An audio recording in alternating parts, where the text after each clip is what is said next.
কথা তাড়াতাড়ি করে পড়ে নিয়েছি দুটো কাছে ওই একটাই বাড়ি আছে।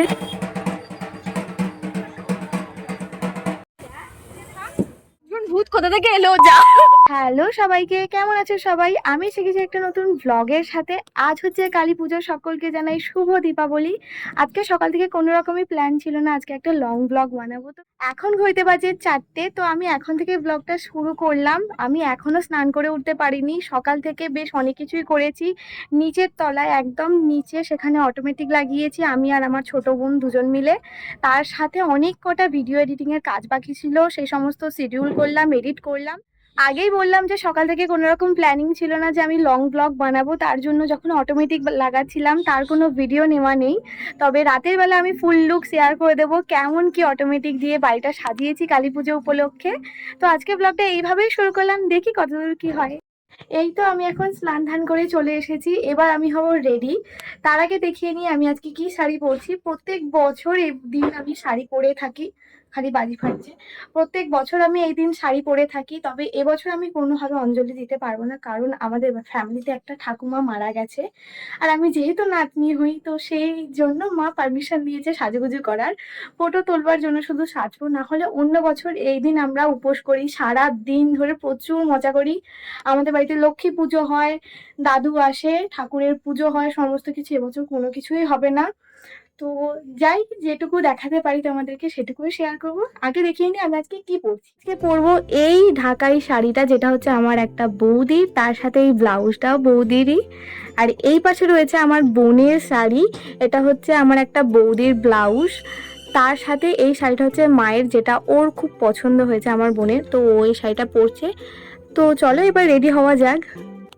শাড়ি শুধু পরলেই হবে না, শাড়ি পরার আগে মেইন কাজ হচ্ছে শাড়ির আঁচল করা, তো সেটাই আমি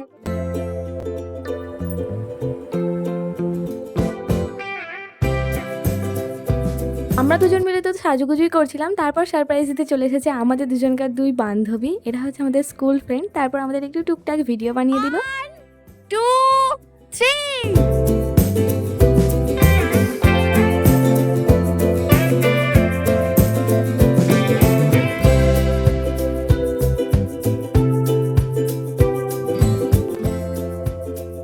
মোটামুটি 1-1.5 ঘন্টা আমরা চারজন মিলে বসে আড্ডা দিচ্ছিলাম, তার মধ্যে তো আমার শাড়ি পরাও হয়ে যায়।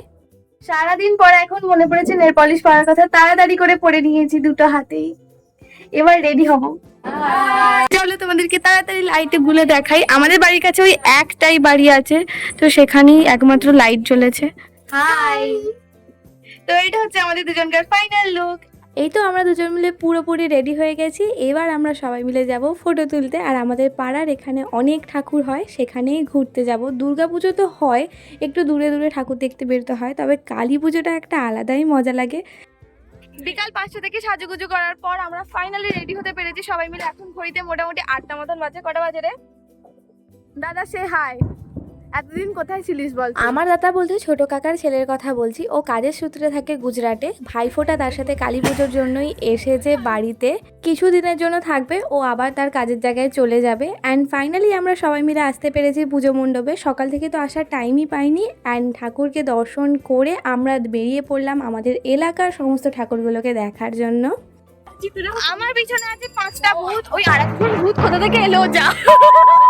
আমার পিছনে আছে এখন 4টে ভূত, দেখো। একজনকার নাম কোয়েল, একজনকার নাম অভিপসা, একজনকার নাম ঝিলিক, আর এইদিক কোথায় গেল? এটা হচ্ছে তিশা, আর আমার নাম পায়েল।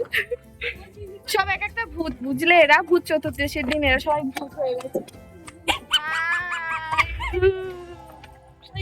আমার আজকের ব্লগে 6 নম্বর ভূত।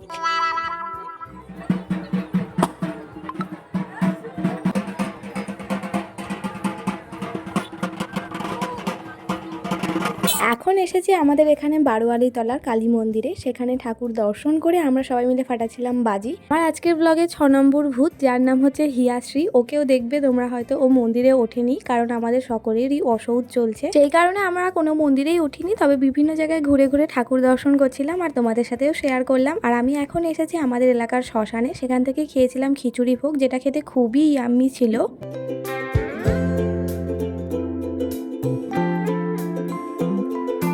বাড়ি ফেরার পথে এক দিদি, তার সাথে আমার দুই বান্ধবীর সাথেও দেখা হয়। কোইন্সিডেন্টলি আমরা চারজন মিলেই পরেছিলাম শাড়ি। আমরা কোনো রকম প্ল্যানিং ছাড়াই বেরিয়ে শাড়ি পরে সুন্দরভাবে ফটোশ্যুট করে চলে এসেছিলাম আমাদের পাড়ার এখানে পুজো মণ্ডপে। তারপর রাতে ডিনারটা কমপ্লিট করে চলে গিয়েছিলাম আবার ওখানেই। পুজোটা সম্পূর্ণ ভালো করে দেখলাম। ঠাকুরের পুজো শেষ হতেই আমরা তখন ফাটাচ্ছিলাম বাজি। অনেক বাজি ফাটিয়েছি, যা যা বাজি কিনেছি বেশিরভাগটাই ফাটানো হয়ে গেছে। পুজো শেষ হওয়ার পর প্রসাদ পাওয়ার যে আনন্দটা ছোটবেলার মতন এখনো রয়ে গেছে। কার কাছে গোটা নাড়ু পড়লো, কার কাছে অর্ধেক নাড়ু পড়লো, এই নিয়ে এখনো আমাদের সকলের মধ্যে যুদ্ধ হয়। রাতের বেলা চলে গিয়েছিল কারেন্ট। আমরা পুজো মণ্ডপের সামনে ভূত চতুর্দশী এনজয় করছিলাম। একটা মোমবাতি শুধু ঠাকুরের সামনে জ্বলছিল। সারাদিন ভিডিও বানাবার পর ফোনে আমার 1% চার্জ। এখন আমি সমস্ত কিছু নিয়ে, বাজির ব্যাগ হাতে, প্রসাদ, ফল সব কিছু নিয়ে বাড়ি যাচ্ছি।